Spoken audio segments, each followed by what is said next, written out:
The cost of a data breach has never been higher. I'm Tonya Hall, and joining me is Limor Kessem, Executive Security Advisor at IBM. Welcome back, Limor. Hi, Tonya. Remind our audience, if you will, what it is that you do at IBM. At IBM, I'm a security advisor. I work with all our research teams to map the trends and the emerging security stories that we find out through our research and help security leaders basically make better decisions, understand risks better, how it's relevant to their business and what they can do about it. You guys again partnered with the Ponemon Institute and just released your 2021 edition of its annual cost of data breach report. How long has IBM been compiling this report, and how many data breaches does this year's report examine? Well, this report it's about 16 years now ongoing, and IBM has been partnering with the report for about a decade.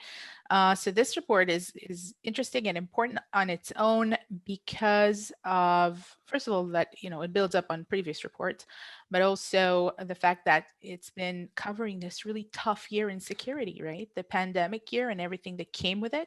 So I've been finding this report more fascinating than ever. Where do you get your information for each report?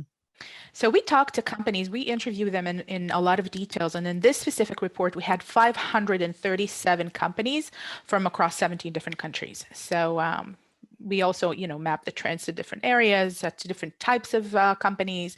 We look at different sizes of data breaches, small breaches, breaches of above 50 million records lost. We look at the industries. So there's a lot of data in there. So let's dive into this a little bit. You mentioned the pandemic. How did the pivot to remote work affect enterprise data security? If anybody had to forecast it, they would have said, well, if everybody is remote, then you're going to have to, push a lot of stuff to the cloud. That's going to cause delays in catching data breaches and containing them. It's probably going to rise the costs as well. So everybody would be right if that's what they predicted. Of course, with, having to really accelerate the move to the cloud and cloud journeys, having to, push forward to enable everybody to work remotely and to connect all kinds of devices to the network and everything, that brought breach costs up 10%. It's the highest breach cost we've ever seen for this from the cost of a data breach report.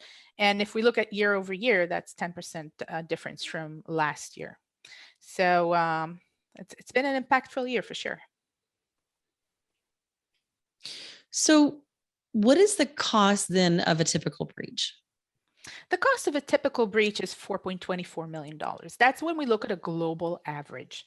Then if we look at other industries and other countries, it could go up or down depending on where the company is, and also what kind of security controls did it use, what kind of other mitigating factors did they have.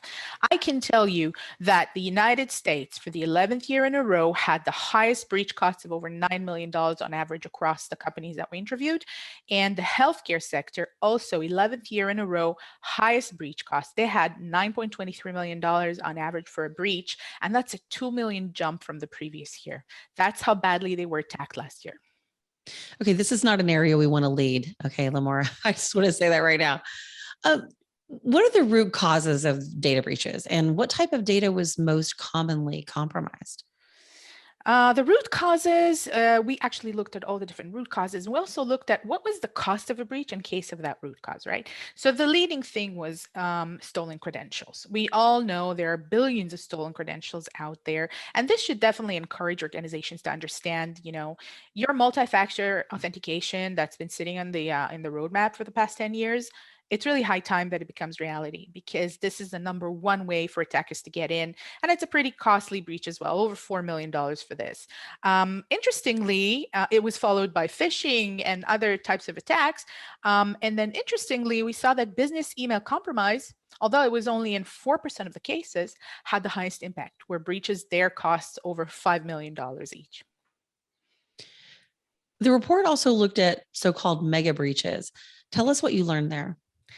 Well, mega breaches are always a big issue, and especially in regulated industries where you have a regulator that's going to impose fines and the cost of the breach and everything. So, for example, in the healthcare sector, mega breaches could cost way over $400 million. On the good news side, what tools or technologies helped mitigate the breaches? So the tools and technologies that shown in this respect were using AI and automation. It was also a zero trust approach, where you kind of revoke access to things unless you re-verify the user, re-verify the context. This is also a place where AI can be used.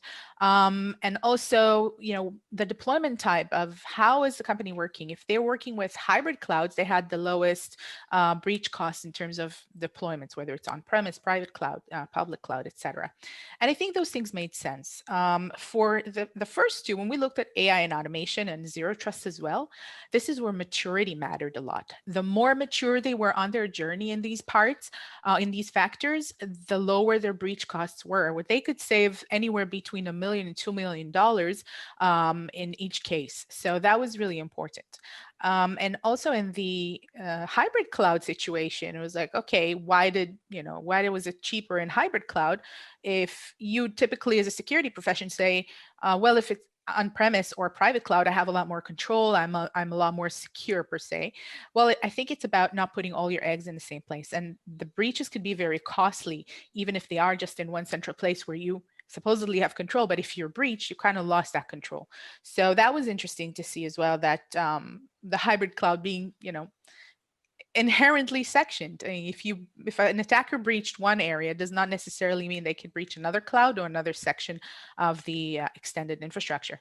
So those were factors that help mitigate costs. All right. How do we get a copy of the report? You can get a copy of the report on IBM Security Intelligence and just go to the X4. So it's going to be featured there anyways. You can also just Google cost of a data breach 2021. You're probably going to get a link to that report very easily. So that's one way to get it. Thank you, Limor Kessem, Executive Security Advisor at IBM. If somebody wants to follow you, Limor, how can they do that? I'm on Twitter a lot at iCyberFighter. Oh, I still love that. Thanks again, Limor. Thank you. And find and subscribe to my interviews right here on all the major podcast platforms under the Tonya Hall Innovation Show or at tonyahall.net. Thanks for watching.